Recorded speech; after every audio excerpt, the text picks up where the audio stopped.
dans cette église dédiée à Saint-Valentin, qui est bien mis en valeur. Il a un autel, s'il vous plaît, bien en vue dans cette église. Saint-Valentin, c'est bien sûr le patron des amoureux. Il paraît que c'est depuis la fin du XVe siècle, Alexandre VI, qu'il a déclaré comme tel, mais c'est un saint du IIIe siècle, et on le vénère comme patron des amoureux parce que à l'époque où il vivait, il était prêtre, et il y avait un empereur romain extrêmement cruel, c'était d'ailleurs son surnom, Claude le Cruel, qui avait du mal de recruter des hommes pour son armée, et il s'est rendu compte que c'est parce qu'il y avait des familles. Et donc, il a décrété, lui, Claude le Cruel, qu'il n'y aurait plus de mariage pour garder des soldats. Et Valentin ne s'est pas soumis, et ça lui a coûté la vie. D'où l'ornement rouge qui évoque le martyr. Mais ça lui vaut aussi d'avoir le titre de patron des amoureux, et c'est très bien. Et puis nous allons d'abord entendre deux témoignages. Un témoignage sur les équipes Notre-Dame et un témoignage de la communauté de l'Emmanuel. Je remercie André-Louis et Karine et Alexia et Harry. Je donne tout de suite la parole à André-Louis et Karine. Bonsoir à toutes et tous. Nous sommes particulièrement heureux de pouvoir vous souhaiter la bienvenue dans cette église Saint-Valentin.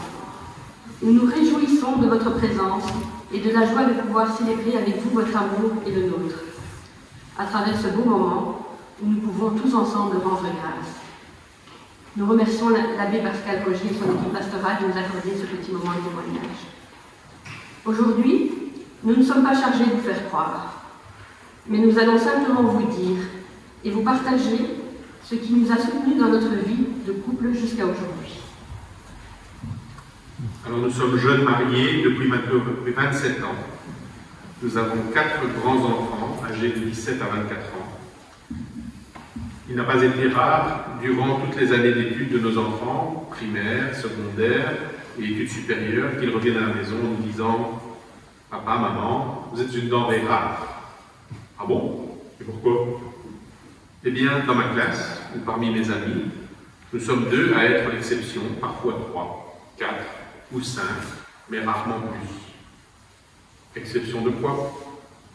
D'avoir des parents encore mariés et unis dans l'amour. En vrai, cela pose question. Vraiment. C'est un peu comme si on vous disait, vous êtes 20 couples, et parmi ces 20 couples, il n'y en aura que 4 ou 5 qui réussiront le défi. Encore mariés. Pourtant, nous sommes loin d'être un couple sans faille, sans faiblesse, sans manquement, avec toutes nos fragilités. Alors, par quel miracle nous direz-vous peut-être, sommes-nous là encore devant vous ensemble aujourd'hui? Le jour de notre mariage, comme tout couple qui se marie devant Dieu, nous avons reçu la bénédiction du Seigneur. Ce que Dieu a uni, que l'homme ne le sépare pas. Jeunes mariés, nous étions remplis de fougue, de confiance individuelle, de confiance et d'attente envers l'autre, et de multiples projets envers notre couple. Nous n'avons jamais mesuré à ce moment-là à quel point il est vital de consolider l'amour de son couple. Il faut croire que le Seigneur était déjà là, à nous seconder dans les coulisses à cette époque et à nous tendre la perche dans notre discernement pour le choix de notre évangile de mariage qui était bâtir sur le roc. Non originaires de la province du Luxembourg, nous avions le souci de rencontrer et de nous lier d'amitié avec d'autres jeunes couples et familles sur notre chemin de vie et de foi dont nous nous étions éloignés.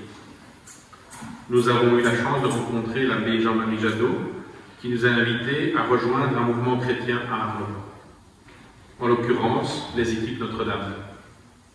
Un mouvement chrétien comprenant des équipes de 4 ou 5 couples et un guide spirituel, se réunissant sous le regard de Dieu et qui a pour vocation de former des petites cellules d'église qui prennent le temps du partage et de la réflexion autour d'un thème commun et d'un temps de prière. Les équipes Notre-Dame s'adressent à des couples mariés dans le sacrement du mariage et c'est ce qui nous réunit au sein des ELD. Nous avons dit oui à cette invitation. Un oui qui a clairement renforcé notre vie de couple et par voie de conséquence notre vie de famille, ainsi que notre cheminement dans la foi. Préparer, participer à ces rendez-vous mensuels nous a appris et nous a permis également de nous octroyer un temps de qualité et d'échanges profonds, de prière, dans notre couple et en équipe.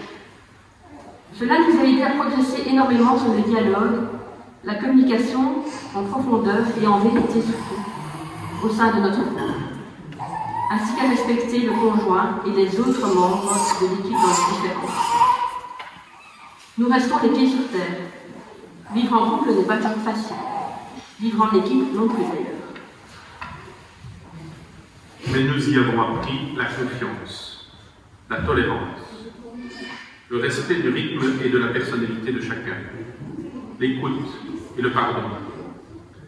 Nous y avons aussi appris et accepté de mettre notre couple sous le regard bienveillant de Dieu, nous permettant de découvrir et de vivre de vrais temps de qualité.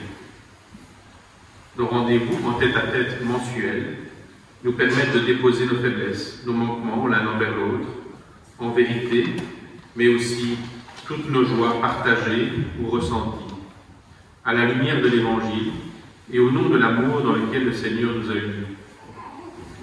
Toutes ces valeurs qui semblent spontanément acquises à tout un chacun, mais qui ne le sont pas tant que cela lorsqu'un problème se pose. Après avoir parlé de ce que les équipes Notre-Dame nous ont apporté au sein de notre couple, nous avons aussi le souci de regarder notre société, son évolution et les difficultés que posent certains engagements de couple aujourd'hui. Car il va maintenant vous parler d'une autre proposition qui existe au sein du mouvement pour les couples qui sont en recherche de sens et de foi. D'autres équipes que les équipes Notre-Dame voient le jour en Belgique. Ce sont les équipes Tandem. Tandem s'adresse à des couples mariés ou non mariés, qui désirent évoluer dans leur relation de couple, à des couples qui souhaitent progresser sur le sens et l'orientation qu'ils veulent donner à leur vie, à des couples qui ont le souci d'un apprentissage de l'écoute, du dialogue en profondeur, au sein de leur relation de couple. À tous ceux et celles qui ont la volonté de tisser des liens amicaux, fraternels, plus intenses, qu'ils souhaitent partager en équipe avec d'autres couples. On y témoigne d'expériences personnelles, de moments particuliers vécus. On s'y recueille un instant ensemble. Tous ces moments partagés peuvent par ailleurs aider ces couples qui sont en rupture d'église peut-être, ou qui se sentent sur le seuil de la foi chrétienne, ou tout simplement en quête de renouer avec celle-ci. Tandem propose et vous disposez. Tandem propose une très belle expérience humaine qui peut aussi s'avérer une expérience spirituelle naissante. Cette aventure se vit durant 2 années. On y aborde aussi des thèmes de partage variés, se déclinant autour de la vie quotidienne du couple et de la famille. Cela se vit au sein d'une équipe de 4 ou 5 couples, avec un guide spirituel et un couple accompagnateur. Les équipes Notre-Dame, les équipes Tandem, ou tout autre mouvement d'ailleurs, ne sont pas un contrat de garantie sur l'engagement de couple dont vous avez fait vœu. Cependant, après 20 années de partage, d'écoute, de bonheur d'avoir intégré les END, force est de constater qu'à travers un engagement dans une vie d'équipe, les couples peuvent s'appuyer les uns sur les autres, se donner les moyens de renforcer leur amour, vivre une réelle amitié partagée et évoluer dans leur foi. Et vraiment, nous rendons grâce à Dieu pour les bienfaits qui ont découlé de notre entrée dans une équipe Notre-Dame et qui nous ont permis de consolider cet amour inestimable qui est confié à chaque couple en devenir et qu'il est invité à entretenir. Nous avons parmi nous ce soir d'autres équipiers qui pourront certainement vous partager une expérience différente et un ressenti différent. Cela fait partie de la richesse des équipes et cela nous permet à toutes et tous de grandir dans la diversité et le respect de chacun. Nous sommes disponibles pour vous éclairer si vous le souhaitez à l'issue de cette célébration. À présent, nous cédons volontiers la parole à nos amis Alexia et Arnaud qui vont vous témoigner d'un autre mouvement dont ils font partie et de ce que cela leur apporte. Un tout grand merci pour votre attention.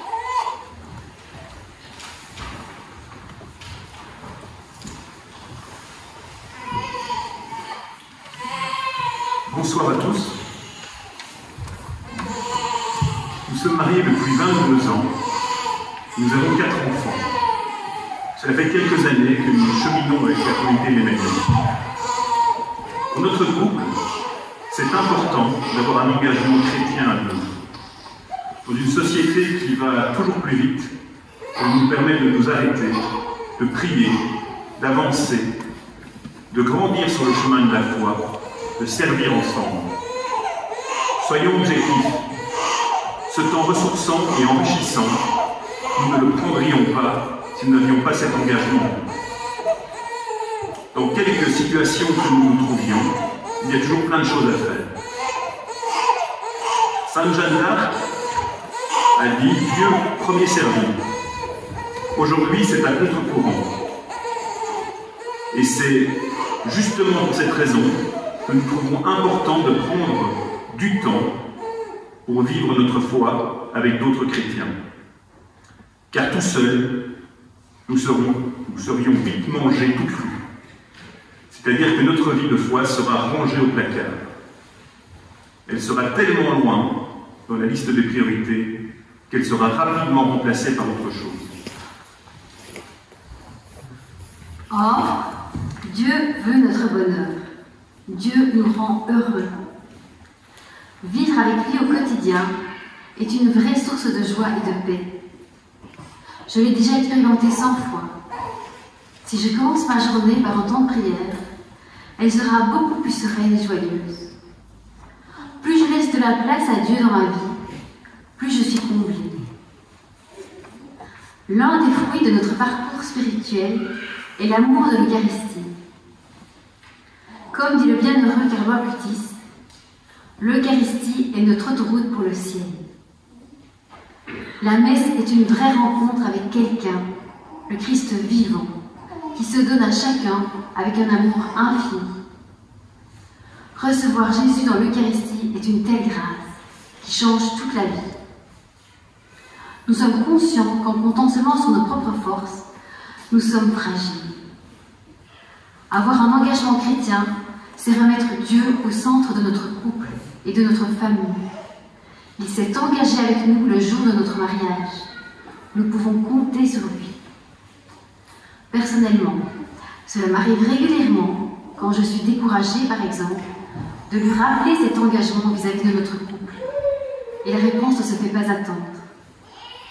Je me souviens d'une fois, après cet appel au secours, où j'avais été émerveillée de tout ce qu'Arnaud avait fait pour moi ces derniers jours, alors que quelques minutes avant, je n'avais rien remarqué. La communauté de l'Emmanuel propose aux couples de cheminer en maisonnée de 8-9 personnes avec d'autres couples, des prêtres, des sœurs consacrées et des célibataires. Nous nous réunissons tous les 15 jours dans chaque maison à tour de rôle. Notre rencontre commence par un temps de louange, puis nous avons un temps de partage autour de la parole de Dieu, et enfin, nous terminons par un temps fraternel et convivial. Hors Covid, nous avons chaque mois des journées communautaires où nous recevons des enseignements sur le thème de l'année, où nous louons, célébrons la messe, prenons un temps d'adoration. Pour les couples, elle organise le week-end Amour et Vérité, qui aborde les fondements pour une vie de couple heureuse et solide, la spécificité du mariage chrétien, la communication verbale et physique, l'accueil et le don de la vie. La communauté propose aussi des retraites pour les familles, comme la session de Borin, début août, des camps pour les enfants et pour les ados, la marche des mères, qui aura lieu les 2 et 3 avril cette année, la marche Saint-Joseph pour les hommes, chaque 19 mars. Que Dieu bénisse vos couples et vous garde dans la paix.